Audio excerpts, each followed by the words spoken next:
Hi, this is Amy And this is Chrissy on KCC Live, and you're listening to the Out There show. On today's show, you'll hear lots of different voices. There's me, Amy, Kate, Alex, Andrew, and a few others. Today's show, we're going to look at transgender issues and trans in the media. We wanted to start by looking at lesbian, gay, bisexual, transgender. LGBT stands for lesbian, gay, bisexual, and transgender.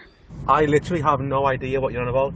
LGBT is lesbian, gay, bi, transgender, sexual or something like that, isn't it? LGBT stands for lesbian, gay, bisexual, transgender, but there's a sort of a longer version that's quite common right now, which is LGBTQIP2SAA, which is a bit long-winded, but the two Qs are for queer and questioning, the I is for intersex, P is for pansexual, the two S's mean two-spirit, A would be for asexual, and the second A for allies. But that also means that a lot of people just put like LGBTQ plus or LGBT plus because obviously it's a long, it's a lot of things to sort of remember. I'm going to take a wild guess. I think it's Liverpool Broadcasting TV Company, which are based in Kirkdale. Yeah, lesbian, gay, bisexual, trans. Lesbian, bi, gay, straight, trans. I don't know whether it's in that order though. The station with attitude. KCC Live. So LGBT plus stands for lesbian, gay, bisexual, and transgender plus. But the full term, it's got a lot of letters in it now because they've sort of consolidated into one. So it is actually LGBTQQIAAP. So that's lesbian, gay, bisexual, transgender, transsexual, queer, questioning, intersex, asexual, ally, and pansexual. They cover a whole broad spectrum of different things, and as our shows go on, I'm sure we should cover them all. So don't be too put off if you're confused, or will become clear. Just keep listening. So first off, when people think of transgender, a lot of people think of things like this. So that's drag. That's art. That can be a man dressed as a woman dressed as a man, and usually it's really over exaggerated, and it's done in the name of art, any performing art. Lots of fans of Drag Race out there, you know what drag is, and we've got some cracking drag queens in the UK and in America as well, and they're really talented. But it's not transgender. So basically, transgender is when your head doesn't fit with your body in the terms of being male or female. So that's what transgender is. And then transsexual, a lot of places say that it's like a desire to have surgery, but it's also quite an old sort of saying that basically means transgender. And then you've got transvestite. And a transvestite is a man who dresses as a woman, usually for like kicks. It's not the same as a person who's transgender. The station with attitude. KCC Live. So transgender people have had it really quite bad in like recent history. There was a lady called Marsha P. Johnson, and she was one of the key people in the Stonewall riots. And for those that don't know, the Stonewall riots happened in New York, in Greenwich Village, around 1969. And what happened was there was a inn called the Stonewall Inn, and it was where people were known to congregate who were gay and trans and, drag queens and stuff as well. And it was raided by the police because, of course, it was illegal then to be a homosexual. And basically, Marsha was there with the riots, and, through that, she was arrested.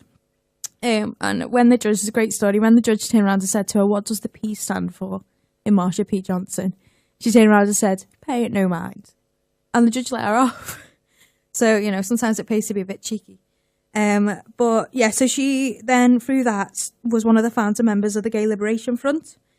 And she did an awful lot of good work for the LGBT community.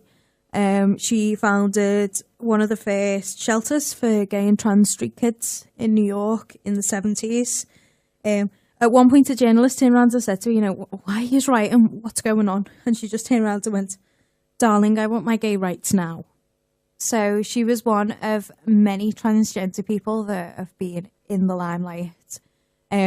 More like looking now, we've got people like Caitlyn Jenner, we've got people like Laverne Cox, Chaz Bono's Cher's son.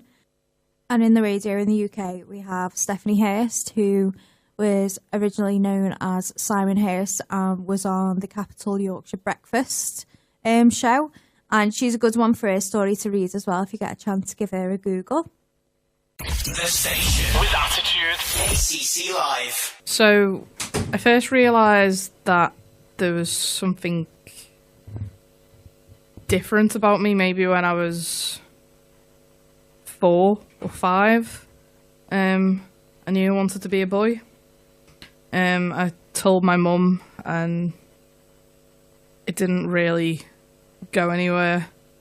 I just remember a sort of shocked expression on her face. And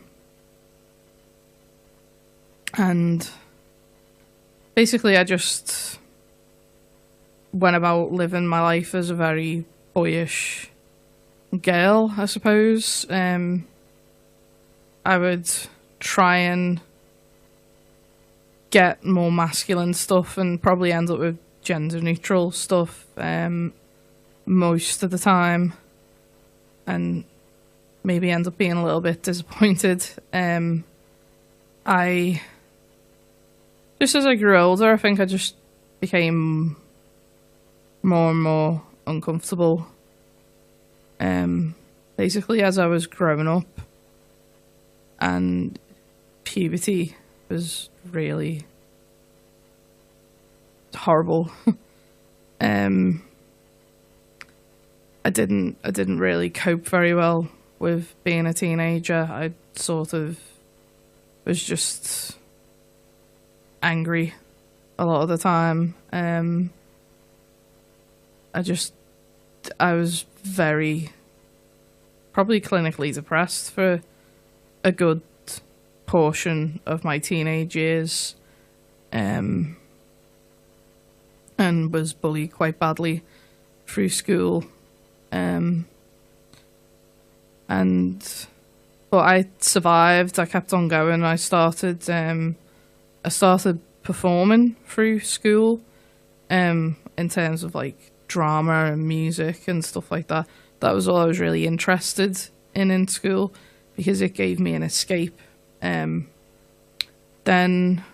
when I left school, I went to a couple of different colleges, and I ended up at Knowsley Community College, and I found this brilliant performing arts course where I felt at home.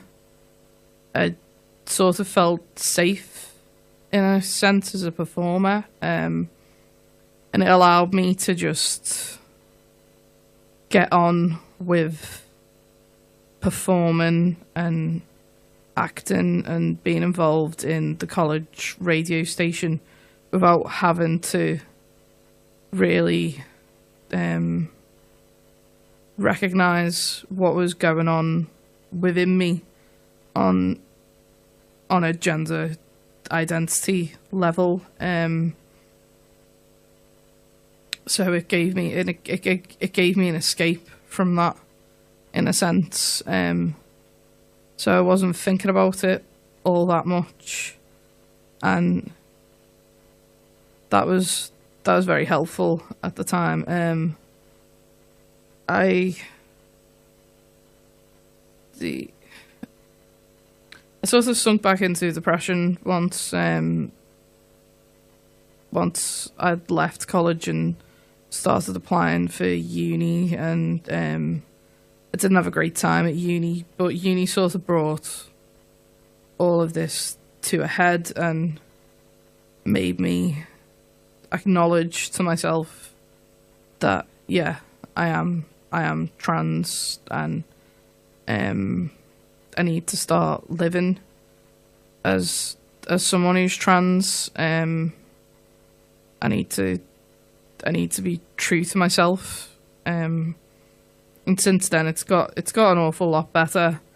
I'm very lucky because I've got a lot of supportive friends and family, so I've been very lucky on that front. I've done a lot since then. It's helped me to just get on with my life and just be more confident and open with people, and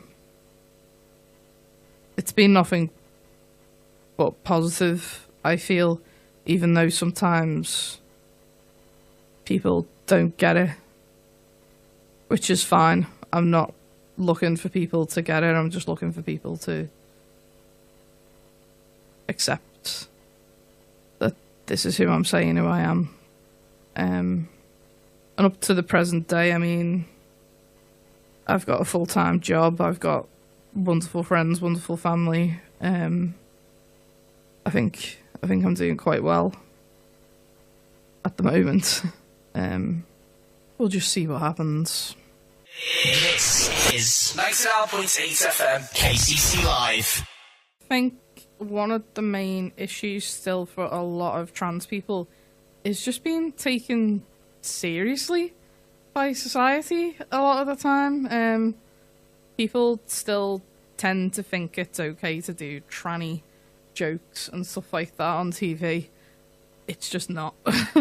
And yet it still happens all the time. I think that's one of the main issues, and people keep on coming out with this phrase political correctness gone mad, and like, because there's more stuff about people being gender fluid out these days, then I think sometimes people get confused about that, and people need more education, basically, I feel.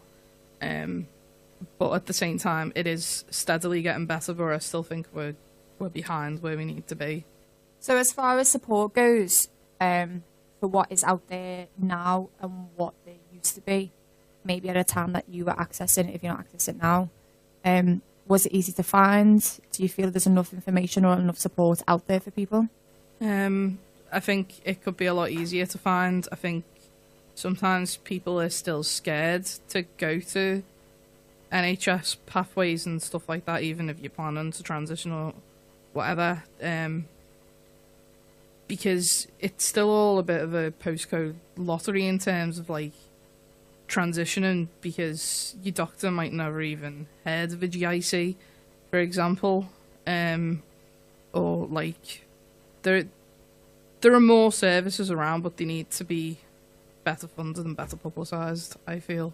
And what about ones that are not necessarily sort of like NHS related, ones that are done by community or... There are a growing number of support groups around, which is nice to see.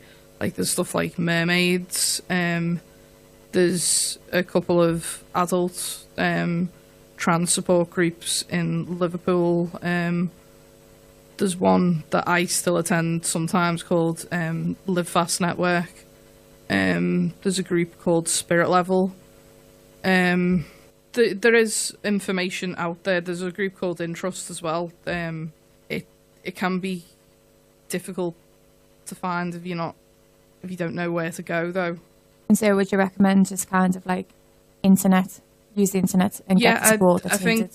I think a lot of the time, a lot of trans support stuff is internet based, and it's like on forums and stuff like that.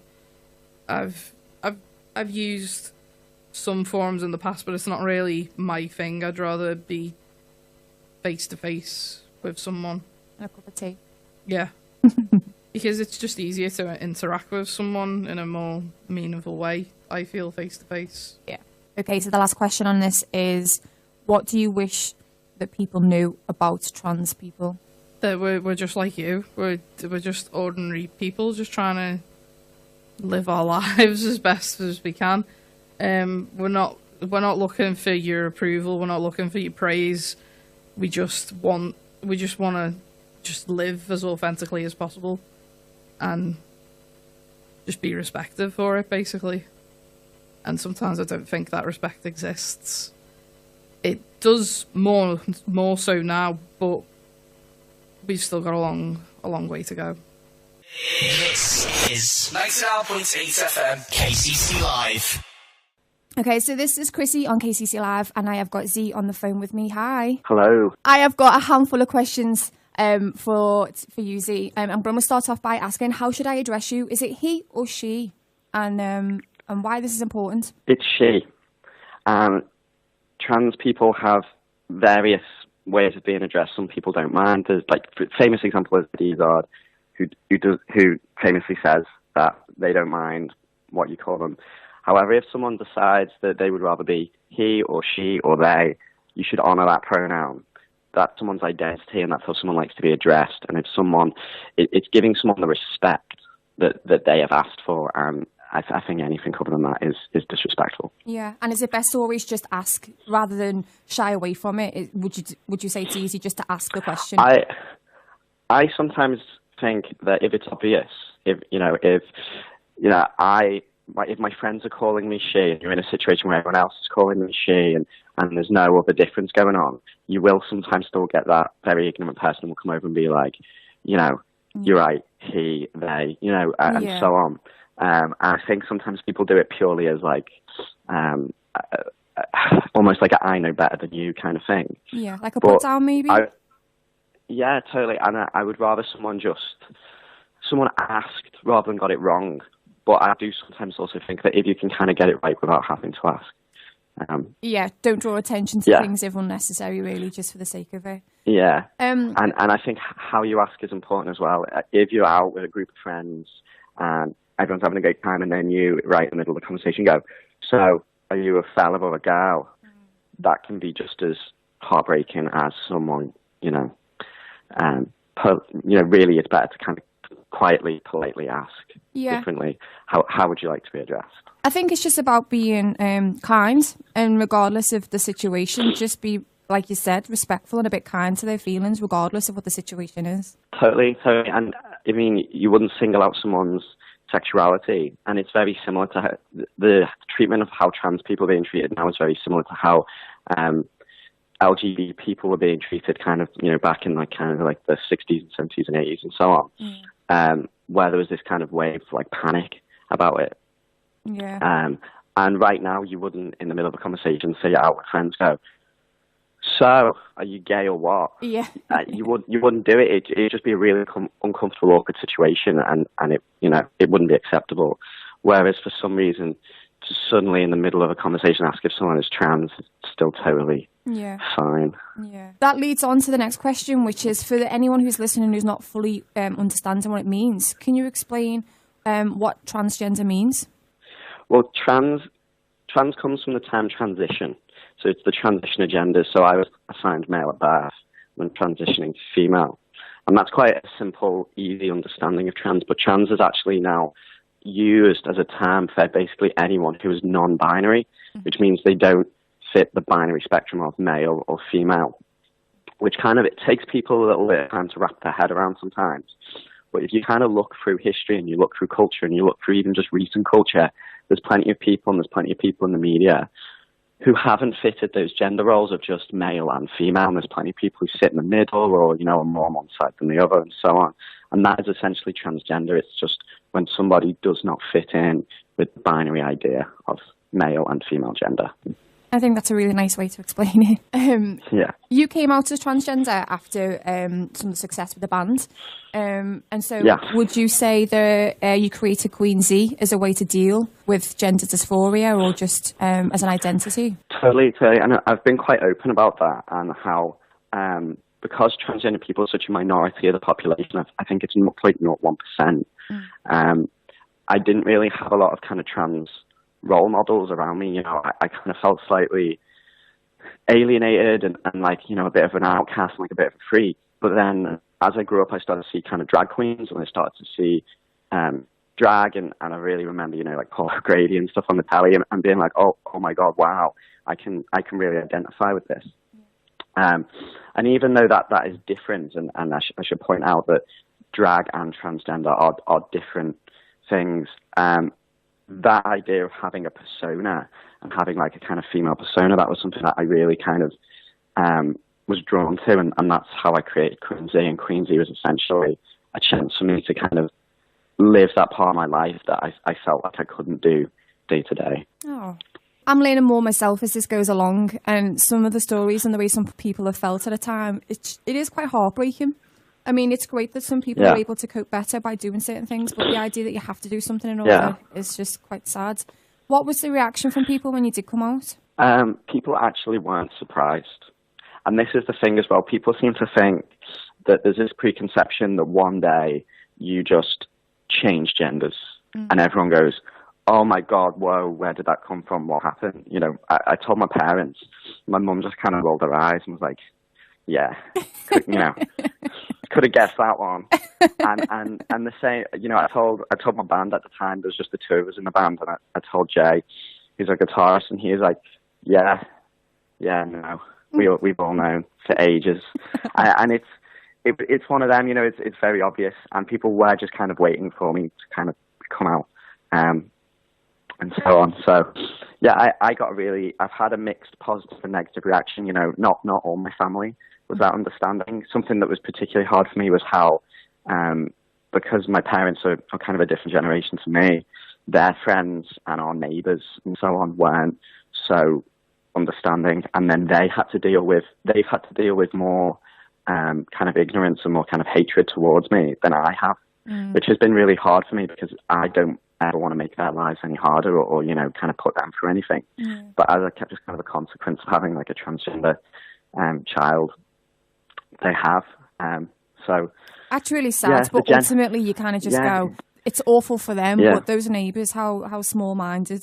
No, my mum said something to me the other day, and she's like, every time I post about you, or she posts something about the band, and, you know, it's me doing my thing, she watches her Facebook friend numbers drop. Oh. And that really, like, hit me because I can really, to physically see that, you know, happening, must be really hard, but yeah, that's just the reaction at the moment in the media. We've got such a kind of like onslaught of kind of anti-trans articles, and these articles about like brainwashing and you know, you're all just deluded and so on.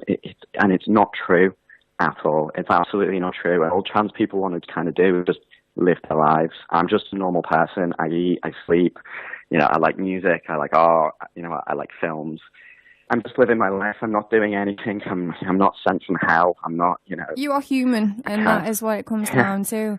You kind of touched on it before in terms of like trans rights being quite lagging behind the LGBT rights, and violence against trans is probably not addressed the same way as for other minority groups. Yeah, I mean, LGBT is great. There's been this kind of switch, myself included, to say queer instead of LGBT, because I think there's a lot of people now quite happily kind of out in the open, quite prominent figures who don't really define their gender, don't really define their sexuality. And we've seen this in the past. You know, there's 80s icons, kind of like, you know, Boy George and P. Burns, who were definitely kind of queer in more than a way of just, you know, just being a gay man. You know, there was a lot more to kind of what they were doing, their appearance and so on, and how they approached gender that was different to just purely just being bisexual or gay. And that's how queer, I think, kind of brings the LGBT community together a little bit more. When we see advancements kind of in LGBT rights, which another point to make on top of this is that the advancements, even though have been perhaps greater than some trans rights, haven't actually been that great. And we see that kind of disconnect a little bit from the trans community feeling as if they don't fit in with the LGBT community. And that's true at times, but I would like to think that everyone who's kind of queer, and by queer I mean doesn't fit in to this kind of structured idea of heteronormative and kind of cisnormative, and cis meaning when you're assigned the gender at birth and then you live as that gender. If you don't kind of fit in with them, you are kind of treated as abnormal, and you kind of have this like feeling of being an outcast. And I think trans and LGBT people can both relate to that. So I think that's why there's the similarity there. There's a lot of work to be done. Yeah, there's definitely work to be done. The advancements we've had have been great, but you know, while there's still, I mean, we can, mention the Orlando massacre, where 50 people died because of their gender or their sexuality that night, and you can't really say that we are equal while that happens. No. In America last year, more trans people were murdered than any year previously. The statistic is 1 in 10 transgender women will be murdered in America. 1 in 3 will be sexually assaulted. And that is not equal, while the statistics for kind of cis women are much lower. No. Well, not necessarily much lower, but lower. And so the advancements need to be made there, and the recognition needs to be made. And I think it is just where legislation will be part of it. I also think it's a cultural shift, and I think it's people's attitudes and people's understandings. I think as people kind of come to learn that trans people are just trans people, and they are just people, and people is the active word there, not trans, that will change. Those stats are pretty awful. I didn't realise that, and I nearly swore, and then remembered that I'm on here with you, so I can't actually swear. It's awful. I think we should bring some swearing into it sometimes. It's a good and motivated response. Yeah, it's an emotional response. Yeah. Going back to what you had said earlier about you coming out, and that maybe it is not a surprise to everyone, and it's not something that happens overnight. There seem to be some clues to your gender in some of your earlier material, especially in a song called Anxiety, I think, on the first demo. Yeah. Was this intentional, or did it just kind of come out that way? I've been leaving clues in songs since I was a teenager, since I was really young, even not long. And the thing is, when you write a song, it's from your mind. So I've always written lyrics, and I've always been a lyricist, and I've always been transgender. So you can see how that will find its way in. And particularly as a teenager, when I was really struggling with dysphoria, and I started to tell people as a teenager as well. This is the thing. A lot of people don't just kind of come out and tell everybody all at once on one day. Yeah. It's kind of you test the water, and you tell your boyfriend, and then you see what happens and so on. But as I kind of, I did start to leave clues. I think Queen Z, though, was kind of ruthlessly me coming out from the get-go. The first song had a lyric in it saying, I'd rather be a girl. And that was the last lyric in the song, and it was really obvious. And then songs like Medicine, they talked about conversion therapy and how people kind of want to, keep you as straight and keep you as, cis. And so I not don't so want to much be clues. Queen Z never tried to hide it. Definitely not clues. Definitely just saying it how it is. Yeah. How would you describe the band for the people who've not seen you? I don't know. We're a bit of a weird one. I think it's kind of maybe like Dead or Alive or some of that 80s kind of pop stuff meeting a little bit of the heavier kind of rock and punk. Maybe Susie Sue and the Banshees meets Dead or Alive. And I've heard that you've started a night in Basement of Sound. Yeah. How is it different from the rest of the LGBT scene? At the moment, the LGBT scene in Liverpool is very featured around kind of club nights, and there's a few drag shows, and they're great, whereas the live music side of the LGBT scene isn't that massive anyway, kind of nationally. But in Liverpool and in Manchester, we kind of don't have an awful lot kind of going on.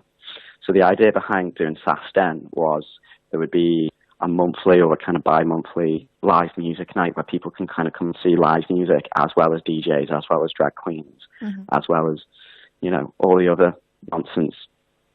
But it would put the emphasis back on live music and back on kind of playing and away from late night shows. Yeah. And when is that? The next one is in January, and that's on January the 27th. However, we're also doing it in Manchester the night before, on the 26th. So separate from the LGBT issues, you are pretty much just a wild band. What do you want to achieve with the band? To be honest, I think we're already achieving it. This band was made as an outlet for me, and then when I met Jay, it became an outlet for him.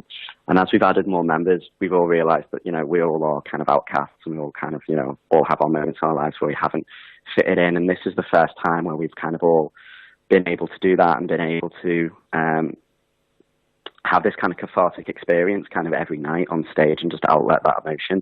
And the best thing has been to go on tour and see other people having that experience and playing, and as a unit, as a audience in a band, you know, as a crowd, that kind of shared catharsis and that kind of shared like adrenaline rush is amazing, and I couldn't stop that. So I just kind of want to do that forever. I just kind of want to play and tour and never stop having that moment. So wait till you're old and you're dreading a night out.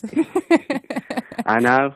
I'm hoping that never happens. I think it will keep me young if I keep destroying myself on stage every night rather than aging quickly. I look at Iggy Pop and I think, like, logically, how are you still standing up? But I think it's kept him young. I think it's kept him going. What are some of the influences of the band? Now, I know you've covered Dizzy Rascal a lot. Yeah. What are the influences of the band? Because that's quite surprising. Yeah, I mean, we've covered a lot of stuff. We did a poll on Twitter the other day, and we listed all the covers we've done, and it went from kind of like Wham to like a punk band called Crass, you know, to Dead or Alive, and I think that kind of sums us up. We've all been in different bands. Myself and Jay, before we were in Queensy, were both in black metal bands, like really heavy kind of metal stuff. But then Frank, our bassist, played in a reggae band, and then our keys player was like a pop singer, and our drummer was in like just like a kind of indie band. So that's what we draw from, and it's really hard when we're in the van actually to try and put on a CD because no one likes the same stuff. I mean, I grew up in the punk scene in Liverpool and kind of being like, you know, a dirty kind of crusty punk kid. Crazy House. So so that's my background. But then Jay is much more into his kind of shoegaze and black metal and kind of droney stuff. Yeah. But you know, I've already mentioned my big icons are 80s pop stars, and eventually I'd like to see the band become Depeche Mode too. And Good luck. I think if you carry on having as much fun as what you're having, then it's inevitable, really, isn't it? Yeah, I think I want to be like a really gnarly Depeche Mode, like a punk Depeche Mode. Write it on your list for Santa. I will do. I don't think he's going to deliver that though, because Santa doesn't exist. All right, come on, the show was going well. Live on air, ruin the twist. Thank you for your time today. Where can people check out your music and follow you and maybe reach out to you and talk to you? We're everywhere. You can find us on all the rubbish streaming platforms, Spotify, iTunes, all of that. If you want to talk to us, you can find us on Facebook or Twitter. I like interacting with people, so if you want to send us hate mail or you want to send us love on either of them, go for it. We can chat. That is lovely. We're going to play some of your music now. Thank you for your time. Thank you. Thank you for having me. The station with attitude. ACC Live. Transgender people also seem to get a real bad rap at the minute in media. Mermaids as well, the charity, seem to get loads of rubbish out the media. But even just in general, like, you can pull up dozens of headlines about it. Recently there was the one about the church saying let boys wear tiaras and stuff, and it's all taken out of context and it's all sort of twisted and stuff. So we've got Tara, who has been victim of this before and who can hopefully shed some light on this and on transitioning and what she had as an experience. So here's what she had to say. Hi everybody. And would you like to tell us a little bit about yourself? Ooh, it's always interesting to know how to start these, but I'm a crazy cat lady who loves Harry Potter, but I spend most of my time working around equality and diversity as a manager for the NHS and as a freelance diversity consultant. Fabulous. Tara, it's a well-known fact that you are a trans person. And so we wanted to ask you a few questions on trans issues. So what can you give us from your perspective, any issues that you've had around being transgender? I mean, I think trans is such a big topic. I'd always start by saying, when we look at labels anyway, I like to look at things from a position of privilege and say that everyone has various identities that interacts with their experiences. So any of my experiences are reflective on the fact that I'm also white, I also have a disability, I'm also middle class, quite well educated, and that will have impacted on my experiences as a trans person that may be different to other people. So thinking back of some of the challenges when I transitioned. So I transitioned about 10 years ago, back at the University of Liverpool, another fabulous city, as well as Manchester, where I live today. And the world actually was quite different 10 years ago. It doesn't feel that long ago, but at the time I was the first person that had transitioned at university.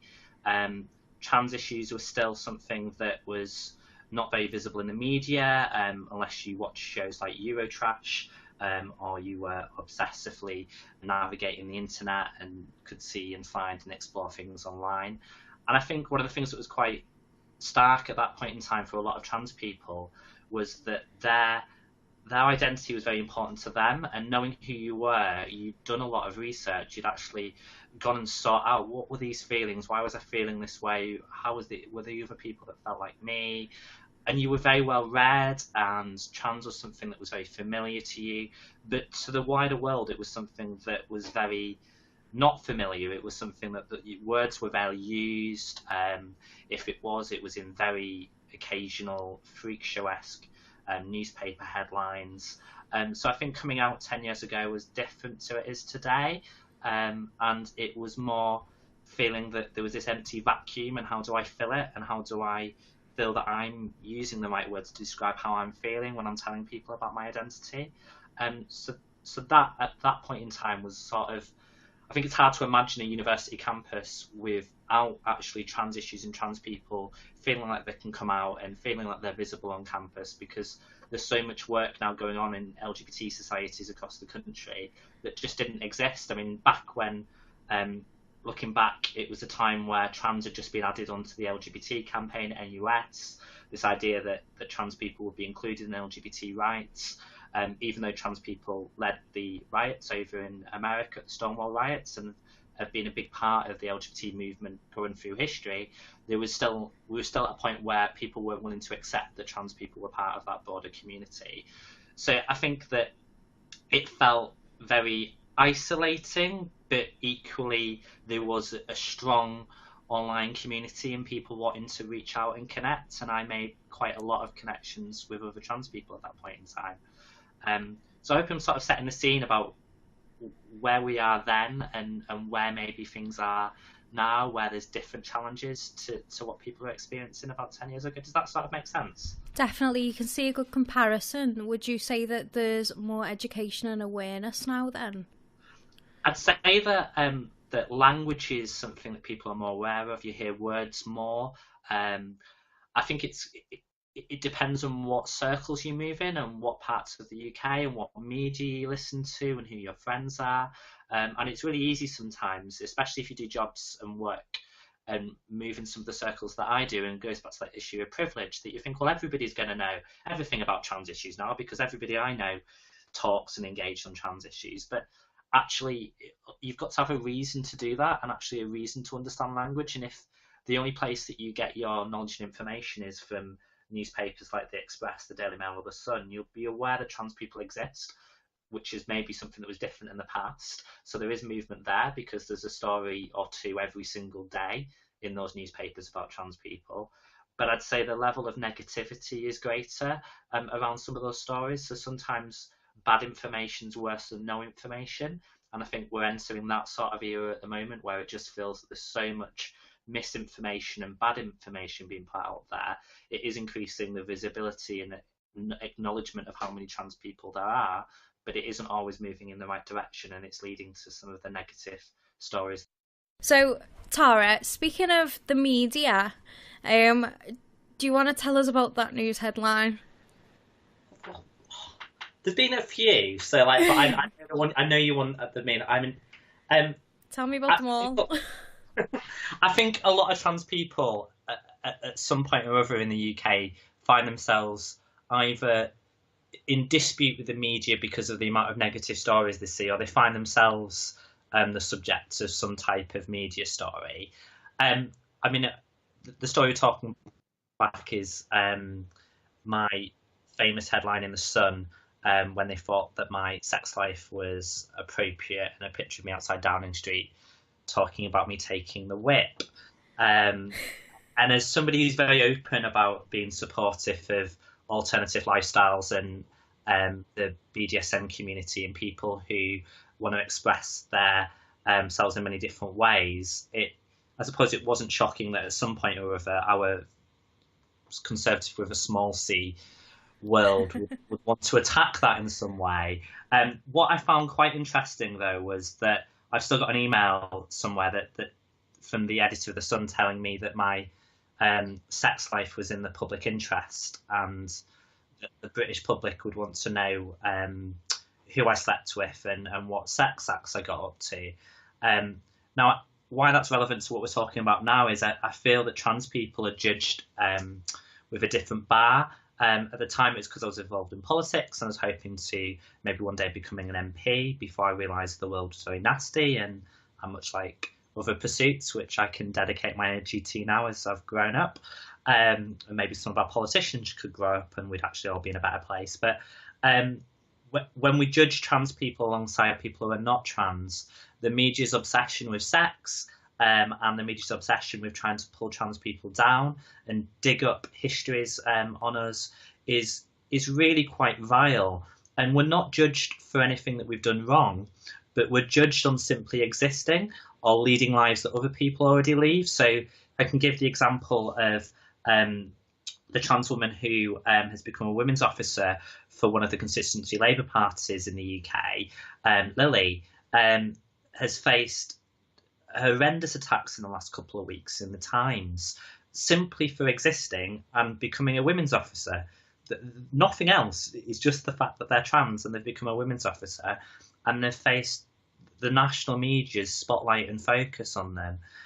And I think that's what creates some of the barriers for trans people succeeding and moving forward, because when you have that level of focus and attention on you for no good reason, it's bound to create situations where trans people just don't want to advance. They don't want to go and take up different positions because they're worried about actually what that's going to mean for them, those people around them, if they're parents or their family members, their loved ones, but also their own mental health, and actually not wanting to have to deal with the media day in, day out, just in their pursuit of a career or wanting to stand for public office or be a public servant. And it's really quite sad. I mean, it does completely baffle me that they feel like it's fair game for a person's personal life just because they're based on something that's in the public eye. It completely baffles me, and I mean, I'm sure you know how us people of Liverpool feel about that particular paper anyway. I wear as a badge of honour the fact that I had a Sun journalist running down my garden path when I lived on the Wirral, waving a tablet computer at me and telling me that I was going to be in the Sun. So wow. I don't see it as a negative. I see it as a positive that I'm hated by the Sun, and I'm sure the people of Liverpool would agree. It is. That's quite a badge to wear. Please tell me you've got a copy of it, like, over your toilet or something. I do have a copy saved. I'm trying to think where would be appropriate, but I said I've still got above the toilet, obviously. I need to put the email as well where it does say, said from the editor where I'd complained, telling me that they did feel that my sex life was in the public interest. That's what I do wonder. I don't get why they think that. It really is not as interesting as people actually believe. I always joke when you look at porn and look at what people think happens in people that really enjoy looking at alternative sex lives and doing different activities, that it's this really glamorous, sensationalized world where actually most of the time spent laughing and joking and playing board games than doing anything that's in the warped imagination of some of these editors. But yeah, I don't know anybody in the British media that really cares about what I do in the bedroom other than my partner, really, and even then she probably doesn't care half the time. It's something that I wonder why they've sort of come at this angle against trans people. It seems that everything you see is negative. You don't see anything positive. We were talking earlier, I was telling you about Abby, who, you know, was formerly in the army, did tours in Iraq and everything as Abby. Yeah, they still slay her. I mean, I think the problem is that anything that's different, people are scared of. Anything that challenges the status quo, and simply by existing, trans people can be perceived as a threat, because some of the things that were, some of the very principles that all of our stereotypes and privilege in society is built up, this idea that gender is as simple as whatever the doctor told you way back when, that is it. Nobody has any control over that. Nobody has any expression of their own sense of self. That most people, when you talk about trans issues, they don't really remember ever being told about what gender meant. It was just one of those very simple matters of fact things. Now, if now we're showing that that isn't the case, trans people just existing and being visible in society challenges one of those bedrocks, one of those foundations. And I don't think it's just about gender that makes people worry. It's people with privilege of a whole variety of different reasons are worried about what that means for them and what that means about them giving up some of that privilege if society starts to change. We don't start to base things on historic labels, but actually just based on how talented people are or who they are, rather than who their parents were or who their grandparents were. And I think all of those sort of complex notions start to come into being that creates this both conscious and unconscious negativity that gets directed towards trans people. Definitely. You see a lot of it in America as well at the moment, and it seems like everybody's first reaction is, oh, won't somebody please think of the children? And I'm like, well, my children are around trans people and they're quite happy, thank you very much. What's your issue? It's very 1980s and gay people and Section Yes. 28. I was on Channel 5 News last year talking about the CBBC show, which was had a trans child on the show, and it was exploring bullying and their experiences at school. And I was debating somebody from Christian Concern, and I say debating. It was just a barrage of, this is sexualizing children. Should our children be seeing trans people? And put simply, trans people exist. Children see trans people because they're parents, because they'll see other trans people at school, because they'll see teachers who are trans, because they'll see family members that are trans. I walk down the street and go on buses, surprisingly, and see children. So it's important that we make sure that our children understand the diversity of the world, whether it's trans, ethnicity, religion, disability.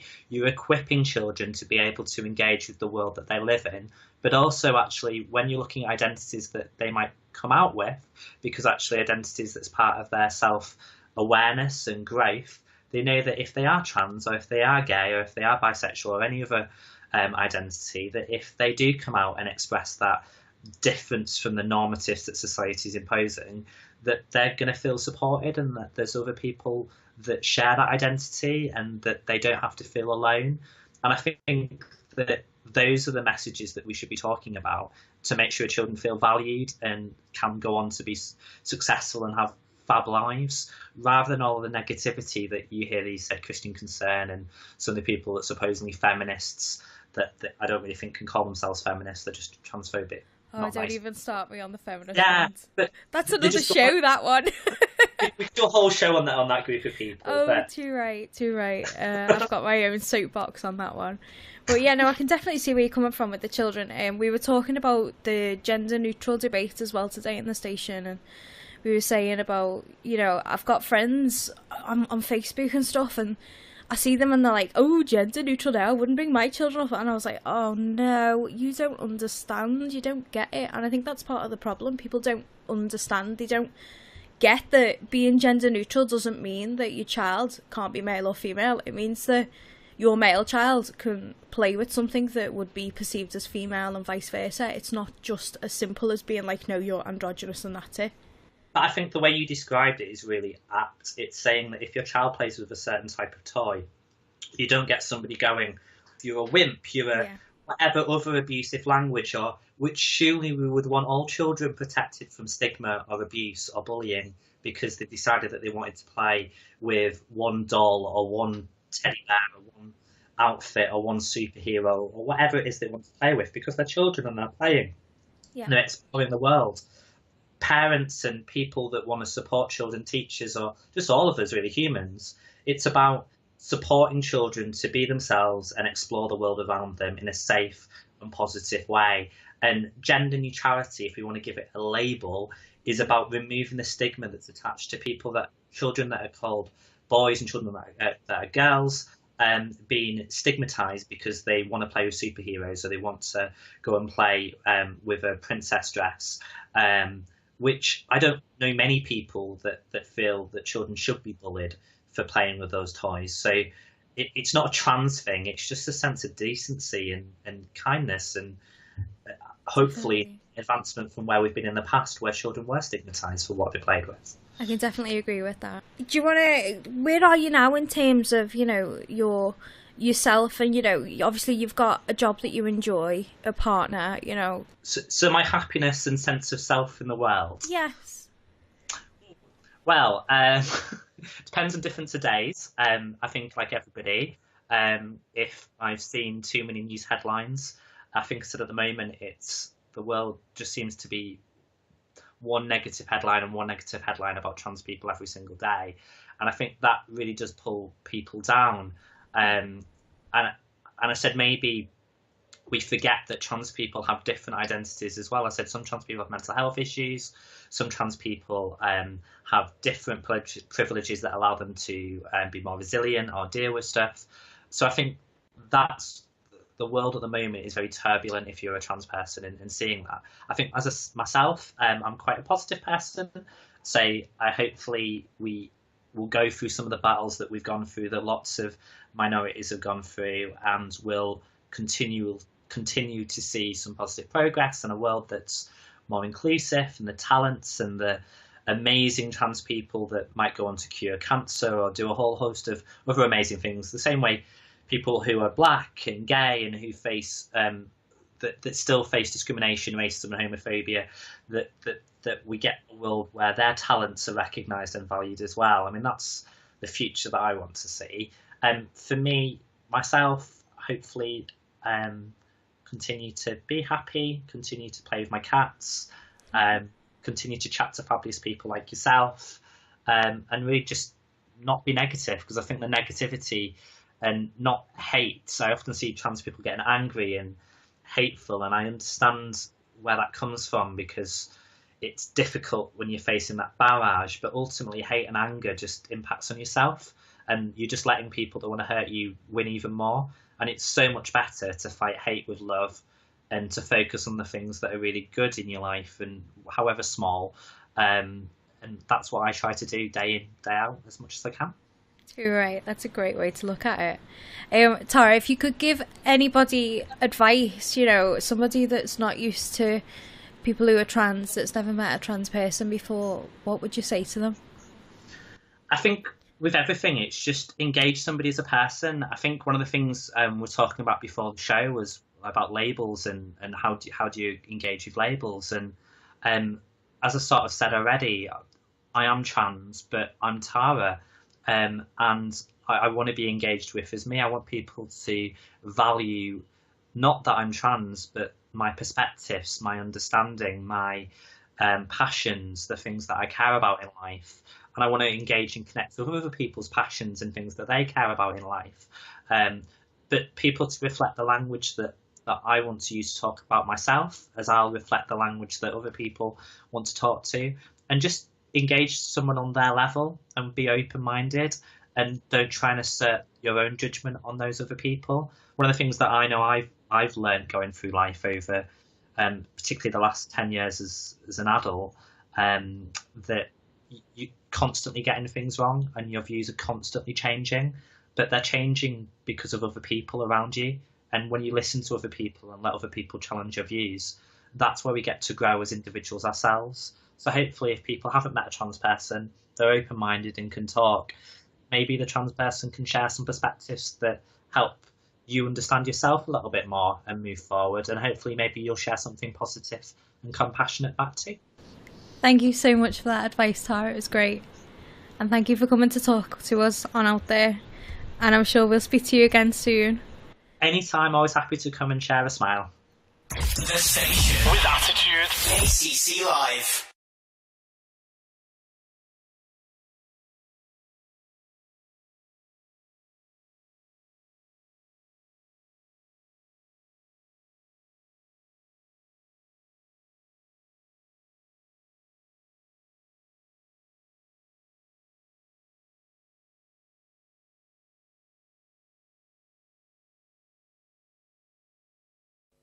Transgender issues are one that's actually really close to my heart. I'm not personally transgender, I'm cis, which means basically I was born female with female genitalia, and I identify as female with female genitalia. That's me. I'm female, I'm feminine. But I have a few friends that are trans, and, I've got friends that we've nearly lost because there's been no help there, no one for them to help when they've needed it, to understand what they've been going through. So when I was asking my friends, what's the issues, what's the problems, what do we need? So I was like, right, how can I help? How can I do this? So I decided to become a counsellor, and I'm currently studying. I'm on my level 3 now, and I've got another year, and then I'm qualified, and I'm hoping to become an LGBT plus friendly counsellor.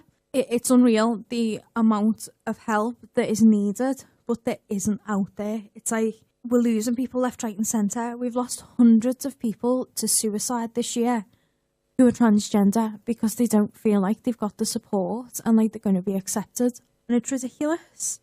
I was lucky enough last week to visit the vigil for the Transgender Day of Remembrance. And I must admit, it was really moving and it was so upsetting. And there was a fantastic speech by a lady who helped with Mermaids, the charity. And they were saying that even just that they'd found out the day before, they'd lost another one of their mermaids. Now, Mermaids are a fantastic charity and they deal with younger children, younger people. I think it's from 11 to 18, I think, off the top of my head. And can you imagine that? That's 3 they've lost this year. They were saying they've lost 3 people between the age of 11 and 18. And I must admit, I got a real lump in my throat about it, and I was really upset because I'm a mum. I've got a son who's 8 and a daughter who's 4. And I can't imagine how much it must hurt to lose one of them children just because they struggle, because they don't identify as the gender that they believe they should have been born into. And it just seems like such a trivial thing. So we're lucky enough to be able to speak to Mermaids, and this is what they had to say. I am joined by Jan from Mermaids. Hi, Jan. Hi. And so we are going to be chatting today about Mermaids. Now, if you've not heard about the Mermaids group, Jan is here to explain exactly who they are and what they do. Okay, so Mermaids is an organisation that runs all over the UK, and we provide support for individuals with gender identity issues. We also provide support for their families and for their network of professionals, so doctors, schools, youth workers, dance teachers, anything at all that's related to them. We provide support and information. How can people reach this support? Is it something that's online or? Yeah, so we've got a website which is www.mermaidsuk.org.uk. We have a helpline which is 0344 334 0550. And you can also send in an email via the website. And so this is available to both young people, but also parents as well, and anyone else who's kind of listening and might want to get more information. Yeah, absolutely. And we support young people from very, very young right up until their 20th birthday. So for anyone who's listening who isn't 100% sure on what Mermaids does in terms of young people going through transgender issues or transitioning. Are you able to explain a little bit more about what exactly it is? Yeah, so in its simplest form, if you are cisgendered, it just means that your brain and body match. So you have a female body and a female brain, or a male body and a male brain. If you are trans or transgender, it means that the match is the opposite to your birth gender. So you may have a male body, but your brain identifies as female, or you may have a female body and your brain identifies as male, and that can be to varying degrees. So people who are not right over the far side with their identity will identify as non-binary, so it just means that they are human. They are neither drawn to male or female. It's only more recently that there seems to be a bit more information available and support available. Do you think that's the case, or is it just a case that maybe the media, or I know those programmes like This Morning have touched on certain subjects. Is it because of media that there are more support and networks available, or is it they've always been there? It's just the case of we've not reached out to them? Well, Mermaids has actually been going for over 20 years. We were founded in 1995, and the National Health Service Gender Identity Clinic has been running since the early 70s. So transgender children and young people have always existed. There are 2 main differences. Firstly, we now have equality laws, so people are protected. So they can stay in education, they can continue to live their lives.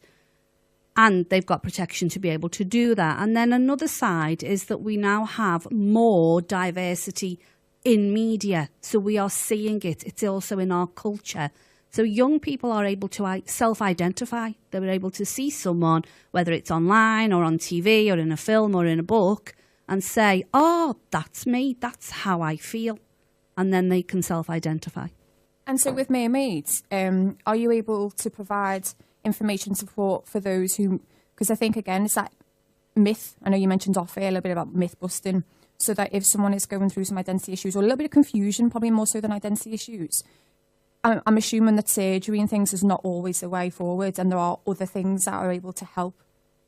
Well, surgery is not for anyone, and it's only available in adult services anyway. So that's a huge part of what I do is myth busting.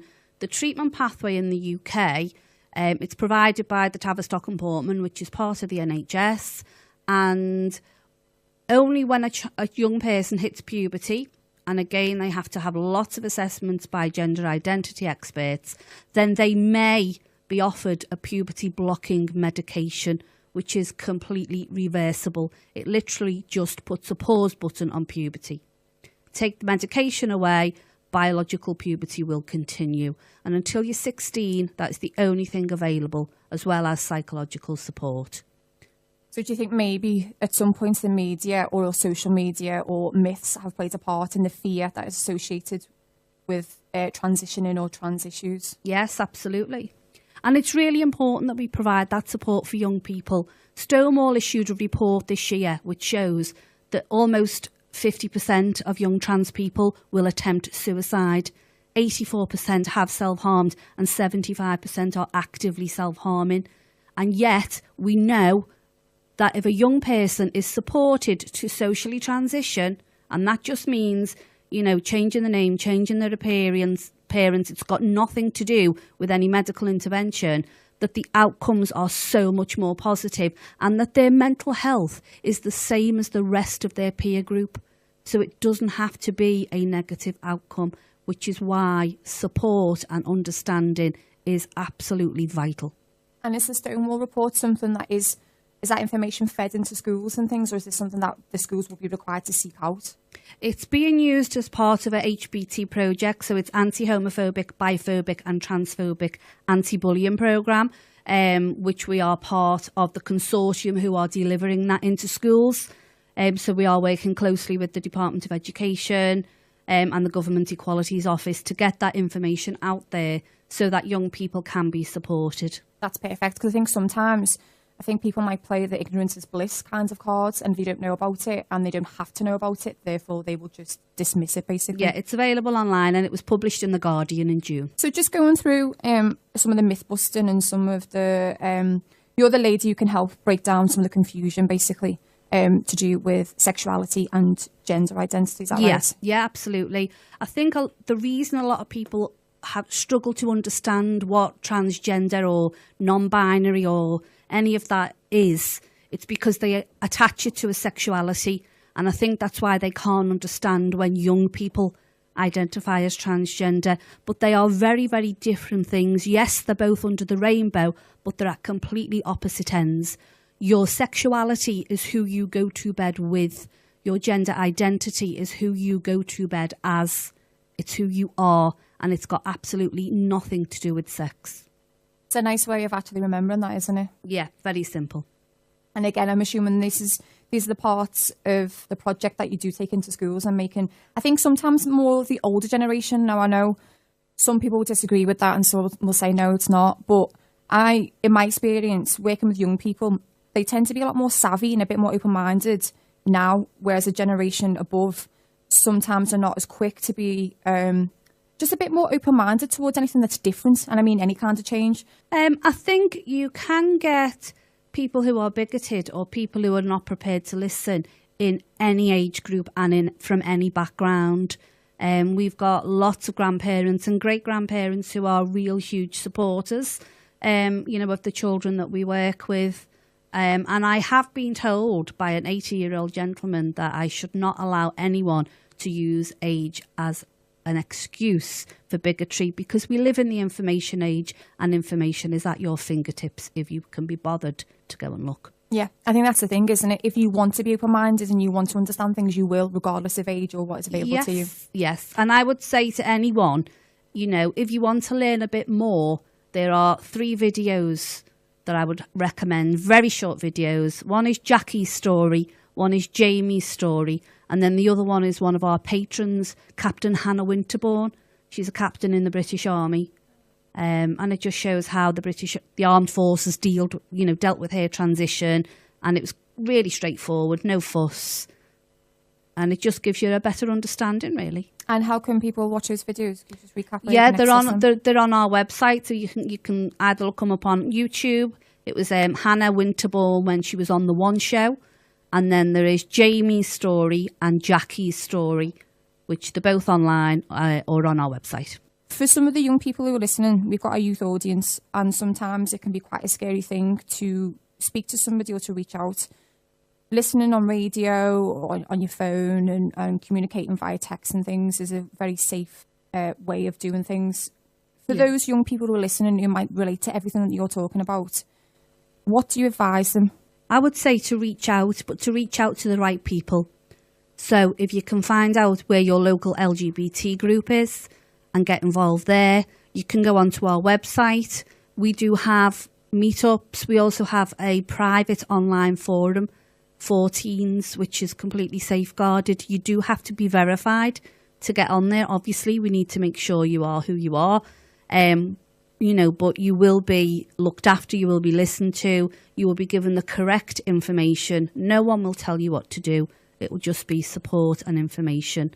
And we can also help you with coming out. That's brilliant. Thank you for your time. Thank you. We will make sure that all the information for Mermaids goes up on our website, and you can find it at kcclive.com.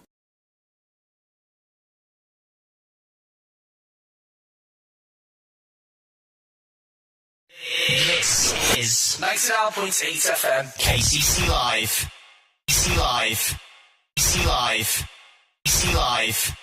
KCC Live. KCC Live. KCC Live.